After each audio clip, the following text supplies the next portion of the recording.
बेरोजगारी के खिलाफ हल्ला बोल यात्रा पहुंची सुपौल, हुआ भव्य स्वागत। बेरोजगारी के खिलाफ हल्ला बोल यात्रा में शामिल लोग आज सुपौल पहुंचे, जहां उन लोगों का भव्य स्वागत किया गया। मालूम हो कि 16 अगस्त चंपारण से शुरू हुई यह यात्रा 23 सितंबर को पटना में समाप्त होनी है। राष्ट्रीय अध्यक्ष अनुपम की अगुवाई में यह यात्रा आज सुपौल पहुंची, जहां सदर अस्पताल के मिलन मैरिज पैलेस में उनका भव्य स्वागत किया गया। जहां राष्ट्रीय अध्यक्ष अनुपम में कार्यक्रम में शामिल लोगों को अपने संबोधन में इस यात्रा का उद्देश्य बताया। कहा कि बेरोजगारी हमारे यहाँ एक ज्वलंत समस्या है, इसका हल नहीं ढूंढा गया तो भविष्य में इसके गंभीर परिणाम लोगों को भुगतने पड़ेंगे। आए दिन बेरोजगारी के कारण आत्महत्या की खबरें आती रहती है, लेकिन दुर्भाग्य यह है कि इसकी सुधि कोई भी सरकार नहीं ले रही है। उन्होंने लोगों से अपील किया कि अब ऐसे बेरोजगार युवा को एकजुट होकर कहना पड़ेगा कि आत्महत्या नहीं आंदोलन होगा। बता दें कि कार्यक्रम से पूर्व युवा हल्ला बोल के संस्थापक सह अध्यक्ष अनुपम सुखपुर गांव गए, जहां लोगों ने गांव के बेटे अनुपम का जोरदार ढंग से स्वागत किया। इस मौके पर युवा हल्ला बोल यात्रा में शामिल कई लोग भी मौजूद रहे। बीएनपी न्यूज़ के लिए सुपौल से अमरीश कुमार की रिपोर्ट। 16 अगस्त से पश्चिम चंपारण के भितिहरवा गांधी आश्रम से बेरोजगारी के खिलाफ हमने एक हल्ला बोल यात्रा की शुरुआत की है। इस यात्रा का समापन 23 सितंबर को पटना में एक बड़े सम्मेलन के साथ होगा और 16 अगस्त से 23 सितंबर के बीच में हम बिहार के हर जिले में जा रहे हैं। उद्देश्य ये है कि बेरोजगारी के खिलाफ एक राष्ट्रव्यापी युवा आंदोलन तैयार हो, उसके लिए हर स्तर पे नेतृत्व तराशा जाए। उस युवा आंदोलन के लिए जो हम समाधान दे रहे हैं, भारत रोजगार संहिता, उसके इर्द गिर्द हर जगह जन संवाद हो, उसके इर्द गिर्द जन समर्थन जुटाया जाए, ताकि आने वाले समय में बेरोजगारी जो जीवन मरण का सवाल बन चुका है देश के युवाओं के लिए, आत्महत्या की खबरें आम बात हो गई हैं। आए दिन हमको पता चलता है कि बेरोजगारी के कारण इस देश में युवा आत्महत्या कर रहा है। हम ये कह रहे हैं कि अब आत्महत्या नहीं आंदोलन होगा, और जो आंदोलन होगा उसकी रूपरेखा तैयार हो रही है इस हल्ला बोल यात्रा में। अनुपम जी, चूंकि बिहार से आप हैं, बिहार में आपको रोजगार और नौकरी मांगने पे जो है ऐसे सिंचाई होती है, आपने भी देखा होगा सोशल मीडिया के माध्यम से, तो क्या कहेंगे इसको लेकर? नहीं, बहुत दुखद है, निंदनीय है। पहले भी देखिए, रोजगार नौकरी मांगने वाले युवाओं को रोजगार की जगह लाठी डंडा मिलता था। आज भी वही हो रहा है। सरकार बदल जाए, सरकार का चरित्र नहीं बदलता है।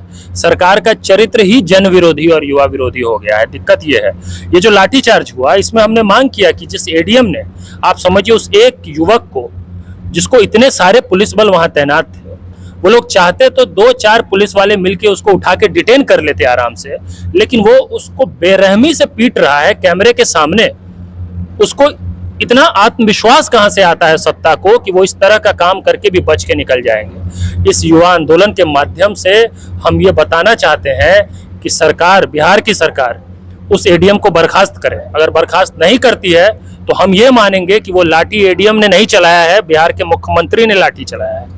तो जी एक सवाल है, हाल ही में कल एक बयान आया है जेडीयू के राष्ट्रीय अध्यक्ष ललन सिंह कि तमाम मीडिया के लोग जो है जेडीयू के पीछे पड़े हैं, नीतीश कुमार के पीछे पड़े हैं, वह शराब नहीं मिलता है, शराबबंदी है बिहार में। इस पर क्या ही कहा जाए। एक समय में नीतीश कुमार जी को चीफ एडिटर कहते थे कुछ लोग बिहार का, वो दौर आपको भी याद होगा। अब बात है कि उनका टक्कर एक बड़े चीफ एडिटर से हो गया है। पहले तक तो ठीक था, अब एक राष्ट्रीय स्तर पे चीफ एडिटर है, तो अब उनको थोड़ा भुगतना पड़ रहा होगा। सही बात है कि मीडिया अब उनके प्रति थोड़ा 3 दिन में ही जंगल राज बताने लग गई होगी। 3 दिन में नहीं बताना चाहिए, देखना चाहिए कि कितना दिन काम करते हैं। लेकिन अब ये झेल रहे हैं, जिनके साथ पहले थे उनको वो देखें कि वो कैसे वो कर रही है। तो देखिए, ये जो मुद्दे हैं ना, ये आम जन के मुद्दे नहीं है। जो मेरी चिंता होती है, इस तरह के सवाल, इस तरह के मुद्दे, किस नेता ने क्या कहा, उसका किसने क्या जवाब दिया, इसका देश के, बिहार के युवाओं, नागरिकों पे, के जीवन पे कोई प्रभाव नहीं पड़ता है। प्रभाव इस बात का पड़ता है कि यहाँ के लोगों को शिक्षा मिल रही है कि नहीं।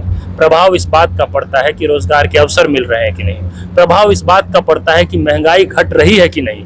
ये मुद्दा है जिस पर बात होना चाहिए। ललन सिंह को इस पर बात करना चाहिए कि रोजगार को लेकर उनको क्या करना है। ललन सिंह को इस पर बात करना चाहिए कि वो जिस युवक की पिटाई हुई है शिक्षक अभ्यर्थी की, उसको न्याय कैसे मिलेगा, इस पर बात करना चाहिए। आखिरी सवाल है तुम जी, क्या इस तरह से युवाओं को संगठित करने की कोशिश की जा रही है? आगे अनुपम जी का क्या रणनीति होगी? जी देखिए, मेरी रणनीति बिल्कुल स्पष्ट है। और मैं खुल के सार्वजनिक मंच से इस बात को कह रहा हूँ, मुझे लगता है कि बेरोजगारी एक राष्ट्रीय आपदा बन चुकी है इस वक्त इस देश में, और बिहार उस आपदा का केंद्र है। एक राष्ट्रव्यापी युवा आंदोलन होने वाला है अगले साल भर में, बिहार उस आंदोलन की राजधानी होगी। हमारी रणनीति स्पष्ट है कि जब वो आंदोलन हो तो वो सकारात्मक हो, समाधान की दिशा में ले जाए इस देश को, शांतिपूर्ण हो। उसके लिए जो तैयारी करने की ज़रूरत है, उसके लिए जो होमवर्क करने की ज़रूरत है, उसके लिए जो जन संवाद करने की ज़रूरत है, उसी के लिए हम ये यात्रा कर रहे हैं। इस यात्रा का मकसद ही वही है। आप देखेंगे कि साल भर के अंदर यह देश स्वतंत्र भारत का सबसे बड़ा आंदोलन देखने वाला है। इस देश की राजनीति की दशा दिशा को यह आंदोलन तय करेगा।